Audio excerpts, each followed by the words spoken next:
Hello, good evening. Today I'm going to discuss on Toni Morrison's The Bluest Eye. The Bluest Eye by Toni Morrison is about the rising or awakening of black consciousness. It is a novel about black consciousness. The novel is, of course, set around the character Piccola Breedlove, and as the title itself suggests, about Piccola's desire to get the bluest eye, which she considers as the epitome of beauty. And of course, she has her reasons to consider bluest eye the epitome of beauty because by the definition of beauty, the bluest eye is the most prized beauty possession that anyone can have. But Piccola, being a black child, can never achieve this bluest eye. Rather, she achieves some other things in her life which was totally far from having the bluest eye. For example, her own father, Jolly Breedlove, rapes her, and there is, of course, the series of things that happens before Jolly Breedlove rapes her. He rapes his own daughter, and also the novelist tells us that why is it that Jolly raped Piccola. It's not a story about the father harming the daughter, etc., but it is rather of the black consciousness of the black people. And of course, it is about the racial play that's always there. The very racial play and the criticism of race is present in the text in the very beginning. The novel begins in this way, describing a very beautiful white house, white and green house where white people live, where white race live. It starts in this manner. Here is the house. It is green and white. It has a red door. It is very pretty. Here is the family. Mother, father, Dick and Jane live in the green and white house. They are very happy. See Jane. She has a red dress. She wants to play. Who will play with Jane? See the cat. It goes meow, meow. Come and play. Come play with Jane. The kitten will not play. See Mother. Mother is very nice. Mother, will you play with Jane? Mother laughs. Laugh, Mother, laugh. See Father. He's big and strong. Father, will you play with Jane? Father is smiling. Smile, Father, smile. See the dog. Whoa, whoa, goes the dog. Do you want to play with Jane? See the dog run. Run, dog, run. Look, look. Here comes a friend. The friend will play with Jane. They will play a good game. Play, Jane, play. Now, it's all right that it's about a white house, but if I ask you that who comes to be the speaker in this here, it supposedly it feels like that it is the nurse. That it is the nurse who is conversing with the little child, with the little Jane here, where the mother and father are busy in their job.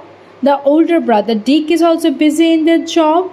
The whole family, the whole house is surrounded by people, beauty, laughter, greenery, everything good, everything beautiful, everything pretty. There is everything in their place. All things are arranged. There is not a tinge of dust or disarrangement or sense of any kind of negativity there. And it is the voice of the nurse speaking. Or yes, it is a kind of not speaking, but the nurse is talking to the child and trying to accompany the child. And it is only with the coming of the friend that the narrative ends, that play, Jane, play. They will play a good game, etc. Now, this nurse reminds, when you will read this novel itself, it's about Pauline's job at the White House, where Pauline would take care of the white children, even sometimes forgetting her own black children. And she will think herself to be part of that White House, to touch their pink dress and everything, to remain clean there. That White House is so far from her reality of living in a one house apartment divided in two, where the front room and back room, the back room had 3 beds at there, 2 for the children and one for Polly and his husband. The coal stove that is in the middle of that house, and everything of this house is dingy, dirty. It talks of poverty. It talks of their black identity. It smells of their life. Even the whole house smells of their life of disgust, their life of failure, the life that Piccola somehow had realized to be ugly, the grotesque, the disappointed life. And the narrator does a very beautiful thing here. The narrator first tells the story of this perfect White House and then deconstructing it. The next paragraph, it is the same house described but without the punctuation marks. The punctuation marks are somehow removed from this narrative, and it sometimes dismantles the very rhythm, the very arrangement of the narrative itself. It is the construction and the deconstruction of the narrative itself. And here it goes in this way. Here is the house. It is green and white. It's a red tour. It's very pretty. Here is the family. Mother, father, Dick and Jen live in the green and white house. They're very happy. See Jen. She has a red dress. She wants to play. Who will play with Jane? She's the cat. It goes meow meow. Come and play with Jane. The kitten will not play. See mother. Mother is very nice. Mother, will you play with Jane? Mother laughs. Mother loves she. Father is big and strong. Father, will you play with Jane? Her father is smiling. Smile. Father smiles. The dog. Wow wow. Goes the dog. Do you want to play? Do you want to play with Jane? See the dog. Run dog run. Look. Here comes a friend. The friend will play with Jane. They will play a good game. Play Jane. Play. And then a third paragraph, even the space between the words are removed. And it becomes kind of impossible to read it out, because no longer that sense of hierarchy of words, the sense of arrangement of words, the sense of being in place is totally removed. It is that, yes, it's very beautiful when you arrange things, but things are not so arranged. Somebody has arranged them in that way. Somebody has made the punctuation marks, put it there.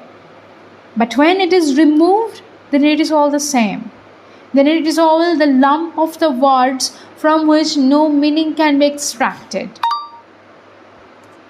And that's it. That's the sweetness of this novel. And here we will again continue with the very beginning of the novel in the second session. Thank you.